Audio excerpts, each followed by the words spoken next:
We like that.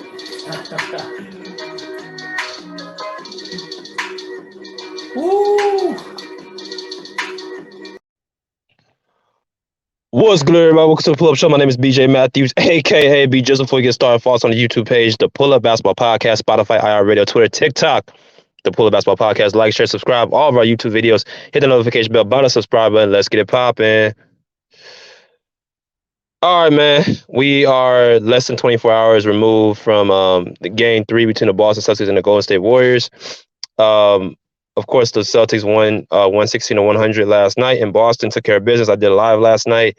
For people who want to, go check that out. Go back onto my videos, and you guys will be able to see the live that we had last night. Also, word of thumb: when y'all subscribe to the page, just make sure y'all hit that notification bell.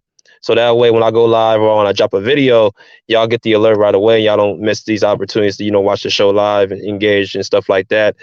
Also, we have started our Cash App. I decided to, have the Cash App open. People who want to donate anything, it could be $2, $5, whatever it's in your heart to do. Well appreciated. You know what I'm saying? I love each one of y'all. And that's why I continue to put out this quality content for you guys, unlike no other.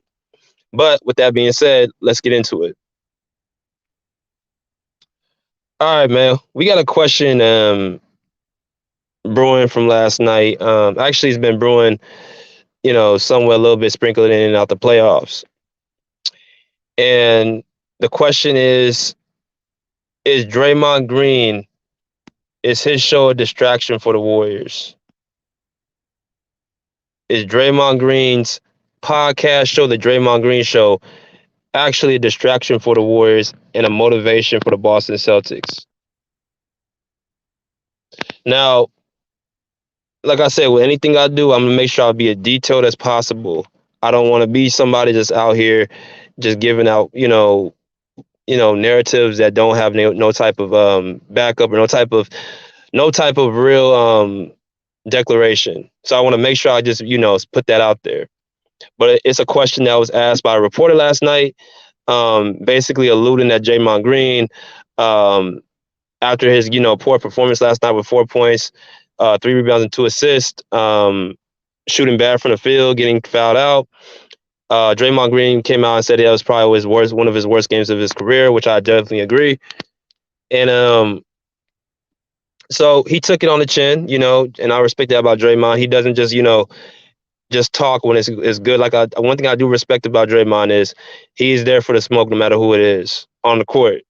He doesn't, pull punches. You either like him or you hate him, and you can pretty much roll with a person like that because you know what you're getting. So people who's on Draymond's side love Draymond. People who are not against Draymond, who are against him, do not like him. Y'all saw what the Boston fans shout out last night: "F Draymond, F Draymond, F Draymond," like constantly. And I love that about the NBA because this is the finals. This is what it's about: emotions, tension. You know what I'm saying? Stuff like that. All the shouting and screaming. I love it. Right? This is what NBA basketball. This is what our NBA is. That's what my NBA was back in the 2000s. But let's stick on point. I had to ask this question because this has actually been asked to me. If I certain people subscribers. My man Bruce, who was on the live last night, alluded to this, that Draymond Green, his show is a distraction of why he's playing the way he's playing. You know what I'm saying? You're not supposed to be looking at, trying to, go run to your hotel right after games when you're in the NBA Finals. Like, I've heard that before, right? So I just said, why not do a video on it? Now, we're going to go through the list. If we look at Draymond Green's and the Warriors right now, they are in the NBA Finals. So they are still playing. They have been productive. So we're going to look at the production with the Warriors because the podcast just started off for the playoffs. Okay, that's what it's been starting off at. So if I look at Draymond Green's production, I'm gonna pull it up right here. We gotta look at what he does because when you have the era of opportunity and when the era of performance is high, then the level of tolerance is high. Meaning that if you go out there and you do your job, the organization, team, whoever's in charge will allow you to get away with certain things, right? So as long as Draymond Green and the Warriors are, playing well, they're in the finals, there's not going to really be too much to talk about, if y'all get what I'm saying. And that's just real life in general. When you produce in anything at your job, or if you produce at, your sport, then you get a lot more perks. You get a lot more opportunity to just do what you want to do. I mean, think of it like at your job, at your workplace. You may have a guy who's comes in later, comes in, um, somebody who's not as well kept up, but his production and his skill level and his experience is so high, he doesn't have to, stay at the office all day. He doesn't have to, stay up all night because he's been doing it for so long, and he, makes the company look good. That boss is going to give him more opportunity to mess up or make more opportunity to, kind of do his own thing. And that's why I kind of see with Draymond Green. If I see his stats right this entire year, he's averaging 7 points, 7 rebounds, and 7 assists, which is somewhat of a weird stat line because, yes, the rebounds and assists are great, and the points are good for what he is, to that team, because they got, Steph, Clay, and Jordan Poole and Andrew Wiggins, who are obviously better scorers. Y'all got to remember, Draymond Green used to be a 15-point per game scorer just back in 2000, I believe, 17. So now that the Warriors have asked him to go to a different role, which is to, set other guys up, what I'm saying, and pass the ball and play defense, stuff that do not show up on a stat sheet, here we are. But still, 7, 7, and 7 is still pretty solid for right now. Okay, so I gotta look at his production. How is he playing with the team? Okay, so that ties into the, is this a distraction or not? Because if it was a distraction, then his points would be, his averages would be, lower, and the Warriors probably wouldn't be in the playoffs. Because like I said, he's been doing this since the playoffs started, right? Um, Also, Draymond Green is somebody that he's also somebody. He's a businessman. Regardless of people what they want to say about Draymond Green, he is a businessman. He is somewhat of has some high IQ when it comes to basketball. What I see with him, what he's trying to do is he's trying to continuously grow his portfolio, because he is 32 years old, like y'all can see right there. He is 32 years old. So he got about, I would say, about a good 4 to 5 years before he chooses to hang it up. Depends how long Steph and Clay stay there. Um, so he's looking at life after basketball. So, like I said, he's very intelligent of how he moves. He's not doing this podcast for no reason. One of the reasons he's doing this podcast, I have no doubt about, he's bringing revenue. Now, the reporter from last night asked the question about the podcast, and Draymond Green kind of gave him a slick answer saying that, next time you want to shout out the podcast, make sure you just say the Draymond Green podcast. Y'all got to understand, for the same people who are out there saying that the podcast is a problem are the same people who are probably watching that same podcast. So if it's such a distraction, then why do you choose to pertain in it? You know what I'm saying? Draymond Green ain't stupid, man. He may be rough and rugged on the court, and he may do stuff that gets on your nerves. I've said that before. I've said Draymond Green gets on my nerves. Like I said, with the fouling and all the hacking and constantly talking to the refs, he gets on my nerves as well. But he's not stupid. This guy's been making chess moves since the Kevin Durant move. He brought a guy in Kevin Durant. He understood his mindset of how he operates. He got two championships out of him. We're starting to look and see that somewhat Draymond Green was good for Kevin Durant because he gave him structure. He held him accountable. He said, you will play defense on this team. You will talk. You will be the best player on the court. He put that belief in KD. You might not like how he got it done, but he got it done. You know what I'm saying? So with this podcast, what it's doing, he's bringing in revenue and bringing in sponsorships and stuff that's going to help build his family for years to come. Because at the end of the day, this basketball ain't going to be around forever. So he's bringing revenue and money. You know what I'm saying? He's making, I think, $25 million a year, like he said. But he's going to be probably having an analyst job. because Draymond Green breaks down the game very well, and he's very entertaining. So he's bringing in revenue. And another thing he's also doing, he's creating a new way for media.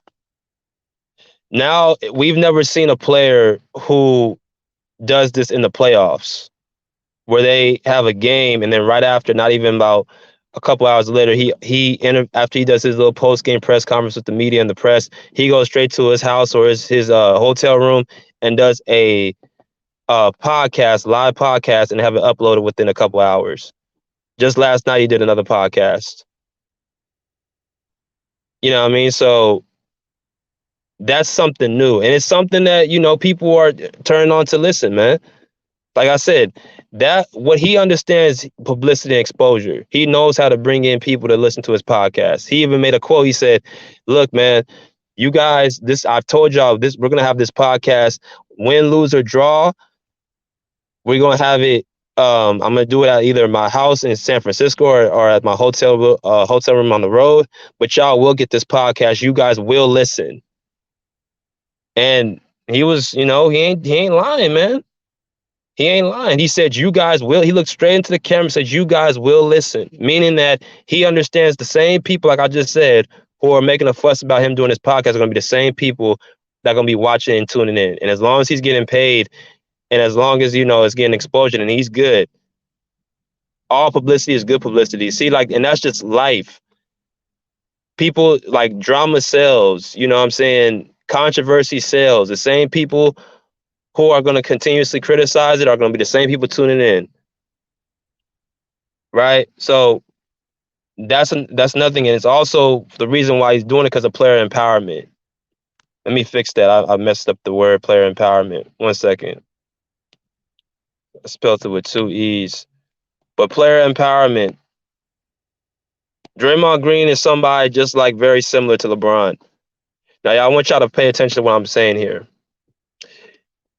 After that 2016 finals, where Draymond and LeBron got into that scuffle, and Draymond apparently kicked LeBron in the nuts, and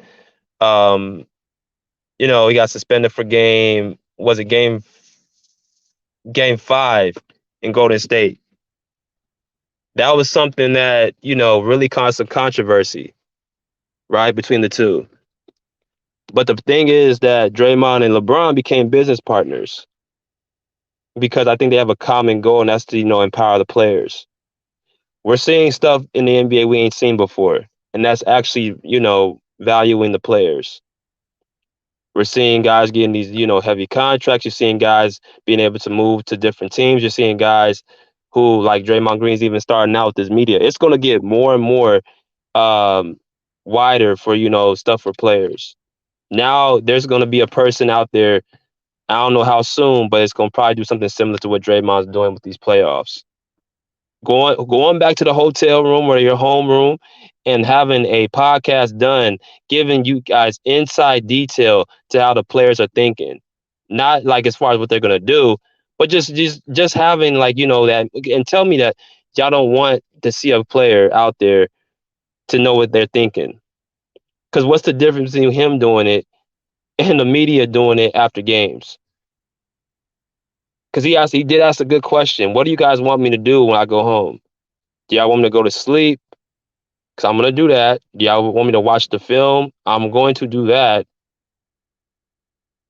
So what am I doing? You want me to just be coped up into the room and just have this mad face on and, what I'm saying, act like I care more than what I do? I already told y'all, I don't think Draymond Green, I said this, and I kind of took a back seat from this because last night I kind of questioned, maybe this could be something that could be a distraction. But then I thought about it, I'm like, dude, if it was a distraction, the Warriors wouldn't be in this position right now. And we've said it before, Draymond is the engine to this team. And I figured out the Warriors, they can't do nothing as long as Draymond Green. And this is going to be a person, the real Eleazy. I want y'all to go to his page again, his YouTube. I know I keep bringing him up, but this is his team, the Warriors. So he has a lot of this inside scoop and good content. I want y'all to go follow him on YouTube, the real Eleazy. He brought up how the trio works between Clay, Steph, and Draymond. They all three need each other to be successful. If one of them fall off or one of them doesn't have a good game, or one of them doesn't do their job, then you're put in a position for the Warriors to be unsuccessful. Now I know that sounds pretty simple to say, but it's the truth. Their trio depends on how each one of them play with each other. Draymond, he starts the engine. He starts the engine. Um, You know what I mean? So he sets the tone on offense and defense. He sets up guys like Clay, Steph, and Jordan Poole off screens. He's constantly making it tough for the opposing team to score. Like all that momentum he's giving that doesn't show up on the stat sheet empowers guys like Steph Curry and makes it easy for them, just to, look good, shoot threes, score buckets, and even you might get defense out of him. I'm talking about Steph Curry. And then you got Jordan Poole, who's been struggling this series, but I believe, he has to just, get in his mode and understand that nobody in the Boston Celtics can stay in front of him. That stands for Peyton Pritchard and Derek White. He's another guy who can get going. Draymond Green puts a battery in his back, right? And then here comes Klay Thompson with the big daggers, the big shots. I'm gonna make a video on him in a little bit about Klay Thompson has to continue to keep shooting, because what you guys saw last night, I feel like that's going to continue this series. But if one of them, I'm talking about Dre, Clay, or Steph, do not perform, then you're putting the Warriors in a situation where they're not going to probably win. He even said in this podcast last night, if I play better, then we're going to win, because Steph and Clay showed up. But it was the offensive rebound of Robert Williams, which Draymond was in front of and was guarding, that put him in a bad position. It was a turnover to Draymond Green. It was the foul not by Draymond Green that put him in a bad position. So Draymond, make no mistake about it, is very vital to this team. Without Draymond Green, the Warriors cannot be successful. Do you understand? So to pretty much put the nail in the coffin, this Draymond Green show distraction. No, it's not, because it hasn't stopped him from doing his job all playoffs. And I don't think he's any less motivated now than when he was before. Like, and then the reporter asked him, giving them, top secret information. Really, all Draymond Green, what I see is him giving insight, emotional detail, like, what the players, be thinking throughout the game. Right. So, it's just another thing for, I can't believe I'm going to say it. It's another thing for, these reporters to be talking about, the media. But I just think sit back and think about this, man. I was just like, nah, this is just, something where they're taking it where they're trying to make it bigger than what it is. But that's all I gotta say about that. Continue to follow us on the YouTube page, the Pull Up Basketball Podcast. You know what I'm saying? Like, share, subscribe with all your YouTube friends. Donate if you choose to donate. And put the Cash App into the description box. Respectfully say, pull up a seat, pull up a chair, pull it up. Peace. I like swimwear.